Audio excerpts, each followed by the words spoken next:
This is the IELTS listening test. You will hear a number of different recordings and you will have to answer questions on what you hear. There will be time for you to read the instructions and questions, and you will have a chance to check your work. All the recordings will be played once only. The test is in 4 parts. At the end of the test, you will be given 10 minutes to transfer your answers to the answer sheet. Now turn to Part 1.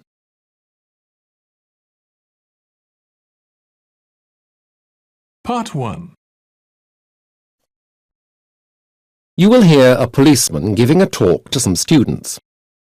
First, you will have some time to look at questions 1 to 6.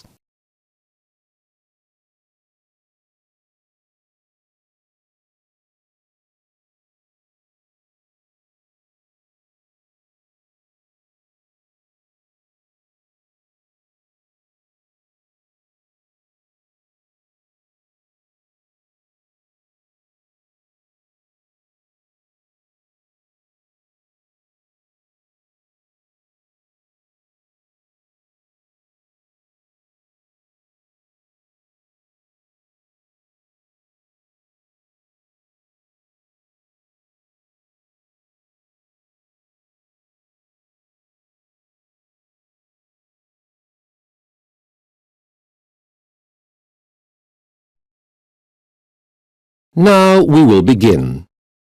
You should answer the questions as you listen, as you will not hear the recording a second time. Listen to the talk carefully and answer questions 1 to 6. I am officially the University Liaison Officer, which means I have a specific brief to act as a go-between for the university and the police, if there are problems, and also to offer an official presence on or around campus and give individuals advice if they need it. Now, my job is very important to me. I take security and reducing the threat of crime on this campus very seriously. Because although I don't actually live on the campus, both my daughters attended this university, and my son is still here. So, I am a local policeman in every respect. I have been the University Liaison Officer for the last 5 years, but I have been in the police force for 15 in all. Now, on to some advice. The first thing I want to stress is that this university is a comparatively safe place to live. We have had no serious crimes here in the 5 years I've been here. In fact, crime of any sort is very rare on the campus. We have good security here, and although there are a lot of staff and students, the security staff, including myself, make an effort to get to know your faces. However, as students, it is of course wise for you to take precautions to protect yourselves against crime when you are off the campus. As I said, the campus itself is really very safe. But there is a large park right behind it, McGowan Fields, and although this is a beautiful place to sit or walk during the day, at night you must be careful. 1 or 2 students have reported unpleasant incidents at night while walking in the park, although it must be said that no major incidents have been reported. Now, there are no areas in town which I advise students to avoid as a general rule. But the town centre is more hazardous than other areas, especially in the evenings on Friday and Saturday. On these days, there is often fighting after people have had too much to drink in the pubs and clubs in the area.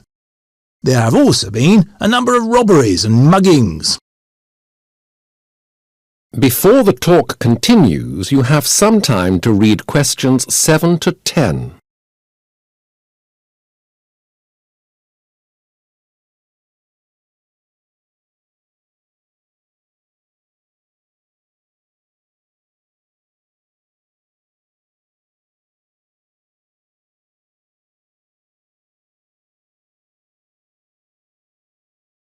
Now listen carefully and answer questions 7 to 10.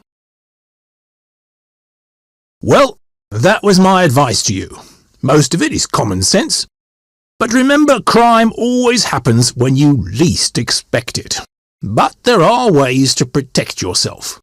First of all, the university provides all students with personal alarms. If you are attacked, you can use this to put off your attacker. Secondly, don't take anything with you that cannot easily be replaced, like a passport, or things of sentimental value. Leave jewellery and other valuables in your room when you go out. Always make sure you take something which will identify you, perhaps your student card or your driving licence. Thirdly, when you are out late at night, come home in twos. It's much safer if you're with a friend than on your own. And obviously, don't have very much money on you. Finally, if you do know you'll be late back and can't use public transport, tell someone else when you expect to be home, and if there's a problem, they can raise the alarm. So, that's about all from me, and I wish you a pleasant and safe stay here. Thank you.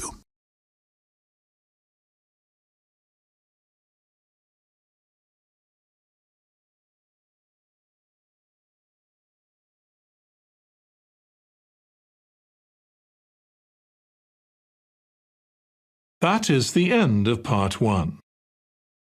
You now have 1 minute to check your answers to part 1.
Part 2.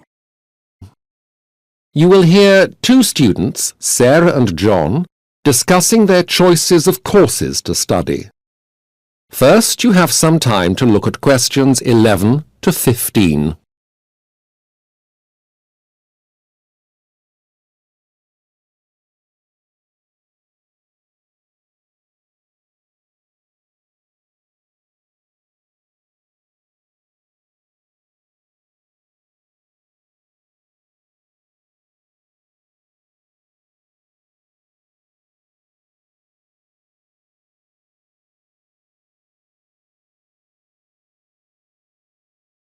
Now listen carefully to the discussion and answer questions 11 to 15. Hi, John. Hello, Sarah. What are you doing in here? Haven't all your exams finished? Well, yes, they have. But I've got to make my decisions for next year. I still haven't chosen what courses I'm going to do. That's why I'm here. Why don't we have a look through the brochure together? That's a good idea. I'm not sure about some of these courses on medieval history. No. In fact, I'm not sure about the whole second year.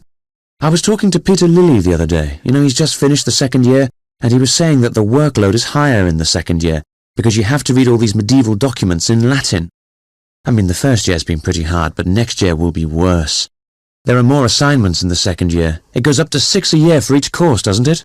Yes, but we've got the experience of the first year to build on, so it must get easier. And there isn't so much secondary material in the second year. There aren't so many books about the medieval period. Don't you believe it. I think this year's going to be hard work.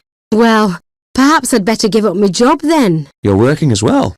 Yeah, I've been working in the same place for over a year now. Only part-time, you know, just Saturday mornings in the market. I mean, it doesn't pay much, but it's interesting. and it gives me a bit of extra cash for my textbooks. Anyway, what about these courses? How many do we have to take? I remember Professor Bolt saying something about 4 courses in the second year. Is that right? Or do we have to do a certain number of credits? Both. We have to select 4 courses, but for some courses there are 2 parts. They count as one course. It's 6 in total because everyone has to do Europe, 1100 to 1500, and Chronicles of the Church. Anyway, when you've chosen your 4 courses, they should add up to 80 credits. Have you got the course brochure there? Yes. Look, under second year history. There it is. You now have some time to read questions 16 to 20.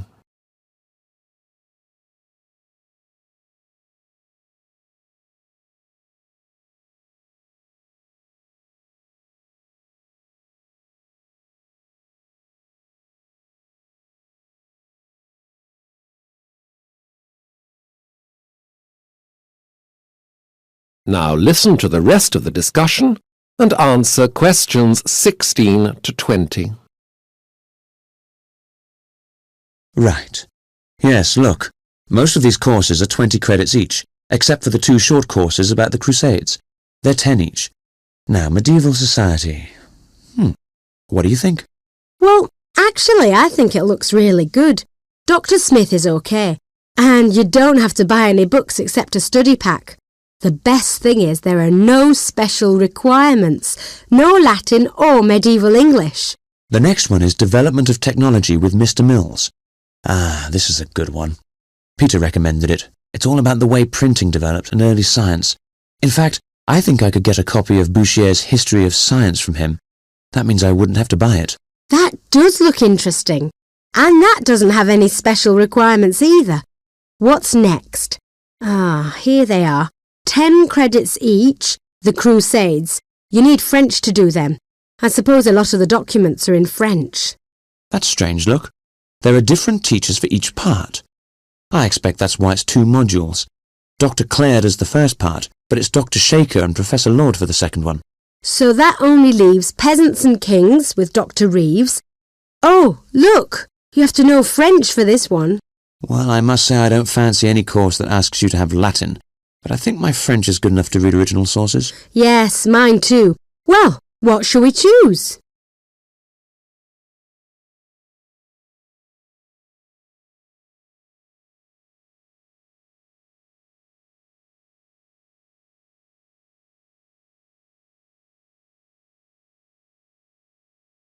That is the end of part 2.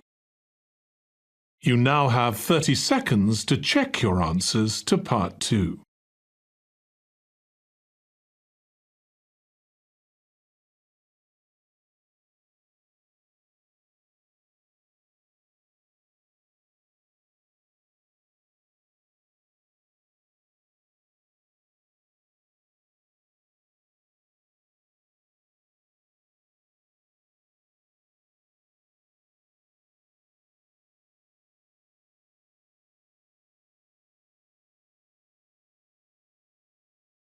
Part 3. You will hear an interview between Dr. Mullet, a university lecturer, and a student, Fayed. First, you have some time to look at questions 21 to 25.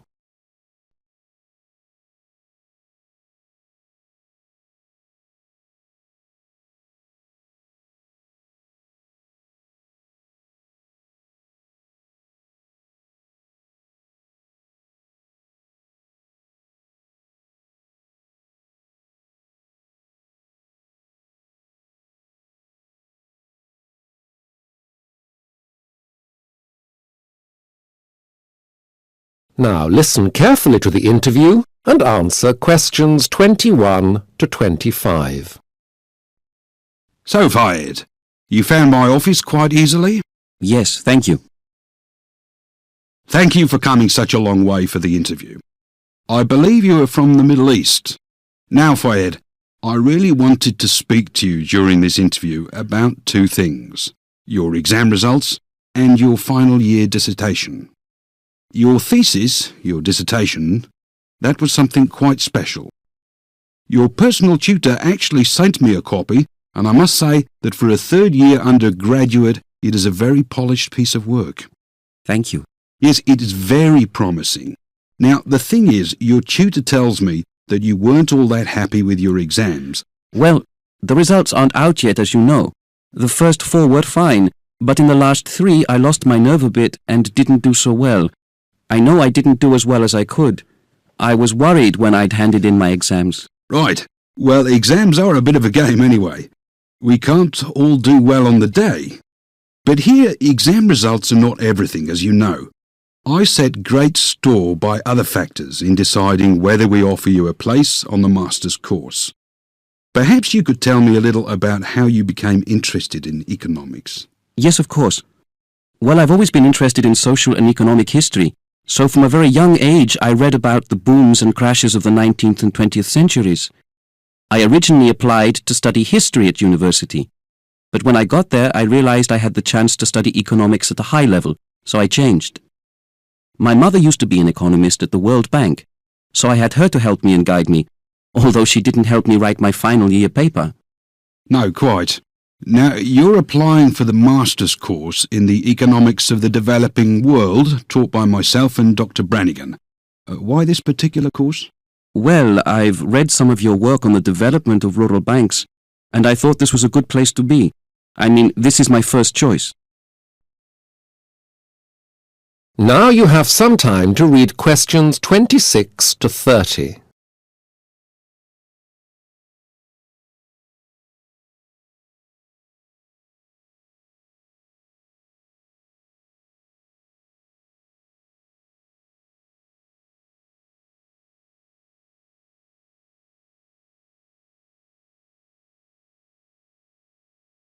Now listen to the rest of the interview and answer questions 26 to 30. And you're not worried about feeling homesick? You are still young, and Australia is a very long way from your home. I mean, your English is fine. There are no problems with language or attitude, but the distance from your family may make it hard for you at first. I've thought about that, but it's a problem wherever I go. If I don't get in here, I'll probably take a place at university in England. That's just as far from home. I see. And what are your long-term ambitions, Fayed? What do you want to do ultimately with your qualifications and your life? I want to work in my country. You know there are some problems there, and I want to try to put right some of them in the economic infrastructure. I see. And this is your last interview, I believe. That gives you 4 weeks before the next term starts. What will you do during your holidays? Oh, I am going to relax. I was going to work on my English, but in fact I've got a couple of friends in Hamburg, so I think I'll go and stay with them instead, as I've never been to Germany. I see. Well, Fayed, as you know, I can't give you a decision right away. However, I can tell you that you've made quite an impression with your application, and I think you should not worry too much about the place. My decision will be made tomorrow after I've seen the last candidate, and I'll let you know within the next 2 weeks. Thank you very much. Well, thank you for attending the interview.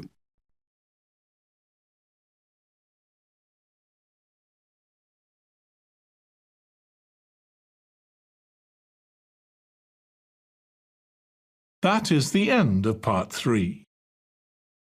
You now have 30 seconds to check your answers to part 3.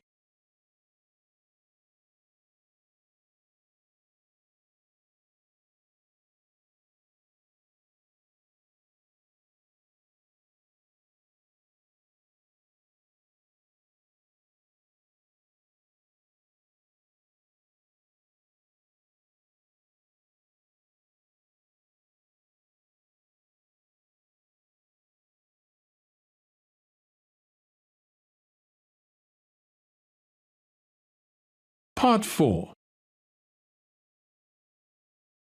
You will hear a lecturer give a talk on nutrition. First, you have some time to look at questions 31 to 40.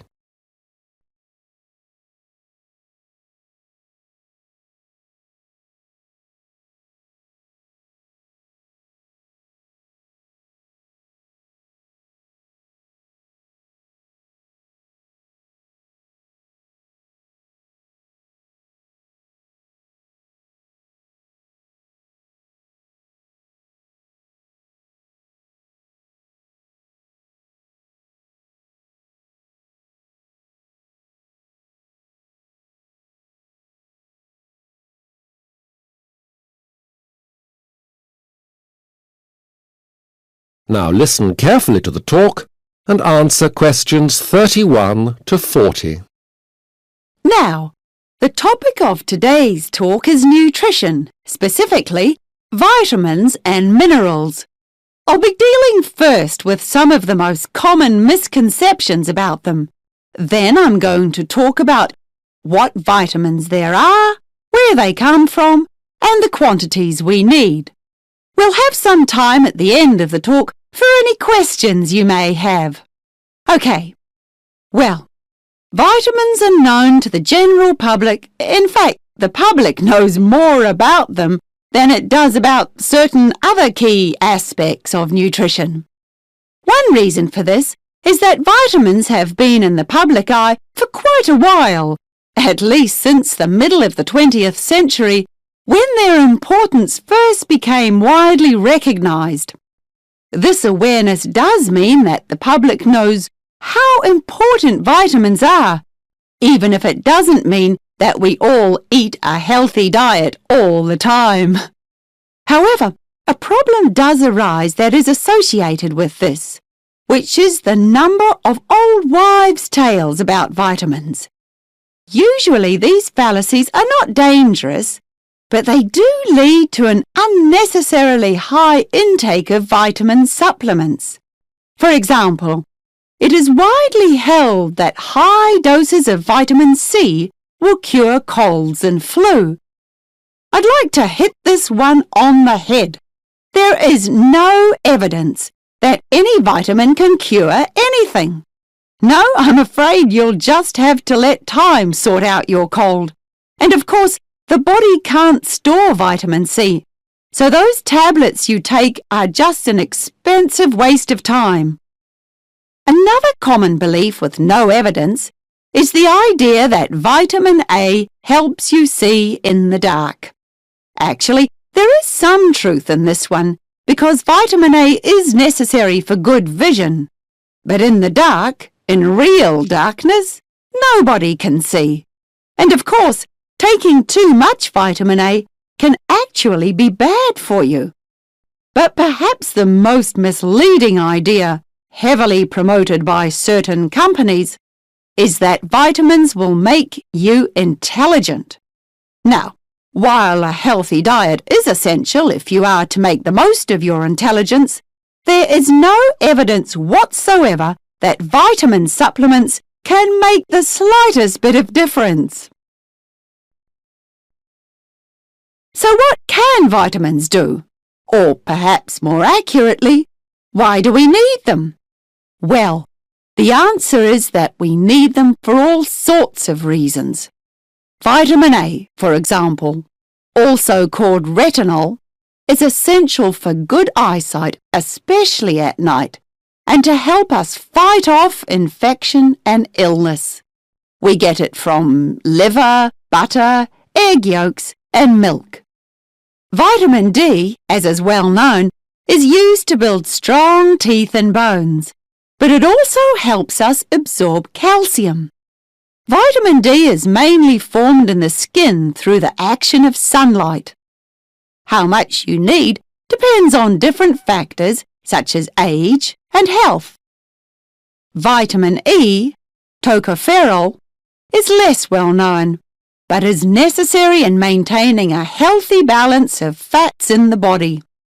We need 10 to 12 milligrams every day, and although some people take supplements, you can normally get what you need from a balanced diet.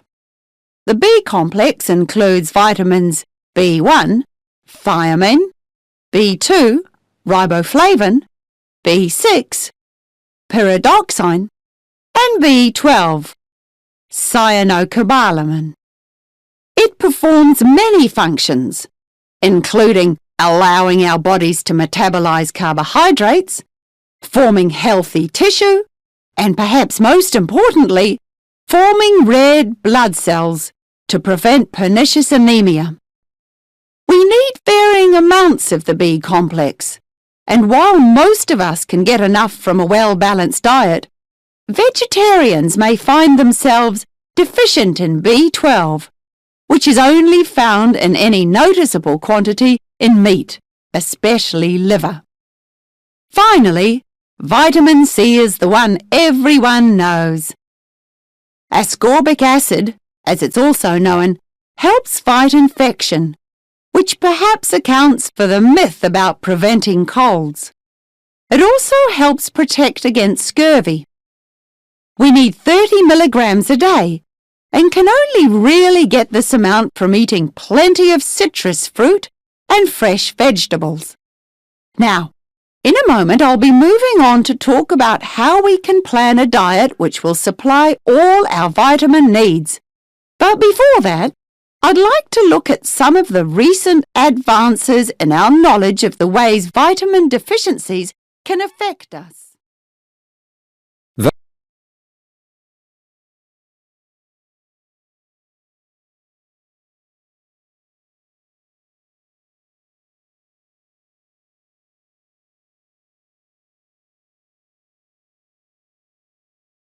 That is the end of part 4. You now have 1 minute to check your answers to part 4. That is the end of the listening test. In the IELTS test, you would now have 10 minutes to transfer your answers to the answer sheet.